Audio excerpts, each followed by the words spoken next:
kenyataan itu. Orang yang paling bahagia hidupnya, Bu, adalah orang yang bisa menerima takdir Allah. Jadi dia tidak ada berburuk sangka kepada Allah untuk takdir seburuk apapun yang menimpanya. Apa kata Umar bin Khattab? Aku senantiasa bersyukur baik dalam keadaan senang ataupun sedih, karena aku tidak pernah tahu mana yang terbaik untukku. Dulu diceritakan oleh para ulama, ada pengusaha wanita yang selalu berjaya di dalam perniagaannya. Bahkan tabi'ut tabi'in yang berdagang waktu itu sering belanja kepada perempuan ini untuk didagangkan di daerah.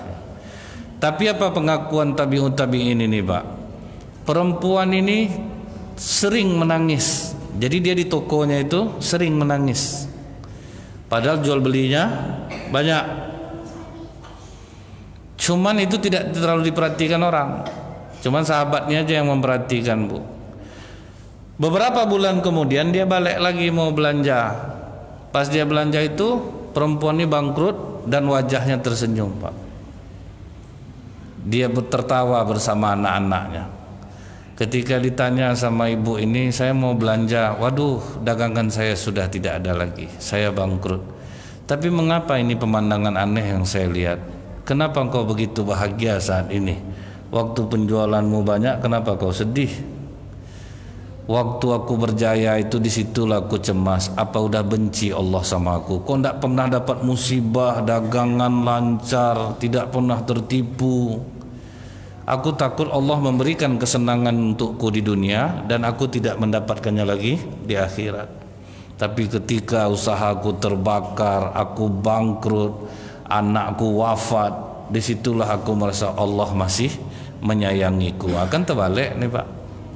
Menurut kita, kalau kita, Pak, sedang senang tuh, itu bukan main lagi bahagia, Pak. Fa ammal insana idza mabtalahu rabbuhu fa akramahu wa na'amahu fa yaqulu rabbi akraman. Allah telah memuliakan aku. Kan itu, Pak. Bahkan tuh ceritalah ke orang-orang tuh, Bu, hidup ibu nih lah enak, Bu, ya senang aja hidup ibu tuh. Itulah makanya ibu kalau sholat duha nih ya, kalau ndak 12 rakaat tuh ndak senang hati ibu rasanya. Tuh zikir pagi petang tuh ndak pernah ibu tinggalkan tuh. Tahajud malam kan sering nampak ndak instastory ibu di apa di IG. Itu ibu tahajud tuh jam 2.30 malam, makanya rezeki ibu tuh murah, badan sehat. Itu bahaya, Pak. Tapi kalau sempat rezekinya sedang mampet, hidupnya susah, wa ammal insana idza mabtalahu faqadara alaihi rizquhu fayaqulu rabbi ahana. Allah telah menghinakan aku. Benci sama Allah ini percuma banyak sembahyang, ya udah tahajud, saya udah duha, saya macam ini juga hidup. Jadi orang Islam itu, Pak, apapun takdir yang menimpanya, dia akan bahagia.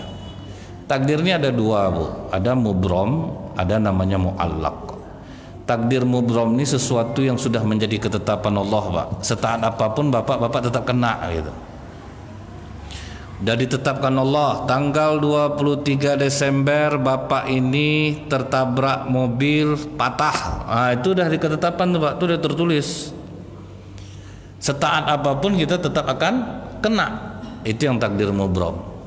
Cuman takdir mubrom ini bapak tahu bahwa sedekah menolak bala. Bapak kuat sedekah, akhirnya di tanggal 23 Desember bapak tetap kena, tapi terkilir aja, Pak, tidak sampai patah harinya, terkejut aja, tertabrak dari belakang, terlempar. Itu sudah ditetapkan Allah, cuman terkilir aja. Dan seharusnya kita bersyukur saat itu. Untung tidak patah. Orang Indonesia ini kan banyak untungnya, Pak. Udah jatuh tertabrak, untung tidak kena trotoar kepala saya, Pak. Memang banyak bersyukur orang Indonesia. Tidak ada yang tidak untung, Pak. Untung cuman kena ini, kalau tidak kena mata saya. Jadi banyak untungnya. Nah, itu takdir mubrom. Kapan bayi lahir, apa bayi dalam perut ibunya, walaupun sebetulnya alat sudah canggih ya, Pak, ya, mengetahui bayi apa, dan sebetulnya itu adalah ketetapan Allah. Makanya kadang-kadang USG itu meleset, Pak. Di USG perempuan keluar laki-laki, kan ada juga itu Allah. Kapan dia keluar, kapan kita wafat, itu takdir mubrom. Tapi kalau takdir mu'allaq itu masih bisa dirubah dengan doa dan usaha. Kita petani, Bu, bagaimana cara mengemburkan tanah? Harus ada usaha dari kita, mencari pupuknya, bagaimana cara menanamnya, itu takdir mu'allaq. Kita ditakdirkan Allah miskin, kita cari takdir kaya. Kita ditakdirkan Allah bodoh, cari takdir pintar, itu namanya takdir mu'allaq. Nah, kemudian, Pak, begitu anak-anak Rasulullah menerima takdir ini, akhirnya Allah tukar takdir buruk tadi menjadi takdir baik. Apa takdir baiknya? Ruqayyah dinikahi oleh Utsman bin Affan. Jadi rupanya lepas dari anak Abu Lahab, di luar ekspektasi, Pak, makin meningkat rupanya, Bu. Dapat Utsman bin Affan, orang kaya raya, dermawan, seorang muslim, sampai kata Aisyah, Rasulullah kalau dia sedang duduk, masuk ayahku ke dalam, Rasulullah tidak akan mengubah posisi duduknya. Masuk Umar bin Khattab ke rumah, Rasulullah tidak akan merubah duduknya. Tapi kalau Utsman yang masuk ke dalam rumah, Rasulullah langsung merubah duduknya. Sehingga Aisyah bertanya, kenapa ketika ayahku datang, Umar datang, engkau tetap di posisimu? Kenapa begitu Utsman datang kau berberes? Kata Rasulullah, aku malu kepada orang yang malaikat saja malu kepadanya. Maksudnya siapa, Pak? Utsman bin Affan. Karena Utsman bin Affan ini memang berbeda lah pribadinya, Bapak Ibu. Beliau ini sebelum Islam saja sudah dermawan. Tambah masuk Islam, tambah dermawan.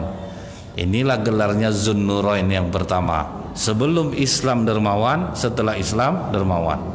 Zunnurain yang kedua, dia sering mengkhatamkan Al-Quran di saat sholat witir, Pak. Itu kelebihan Utsman bin Affan.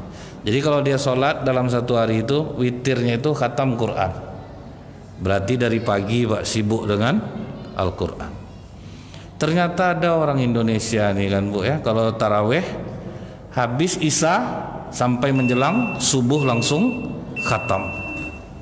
Nah, Zunnurain yang ketiga, anak Rasulullah dua-duanya adalah istri Utsman bin Affan. Yang pertama Ruqayyah, meninggal Ruqayyah berganti dengan Ummu Kulsum. Mudah-mudahan ini bermanfaat. Lebih kurang saya mohon maaf. Subhanakallahumma bihamdika asyhadu an la ilaha illa anta astaghfiruka wa atubu ilaik. Assalamualaikum warahmatullahi wabarakatuh.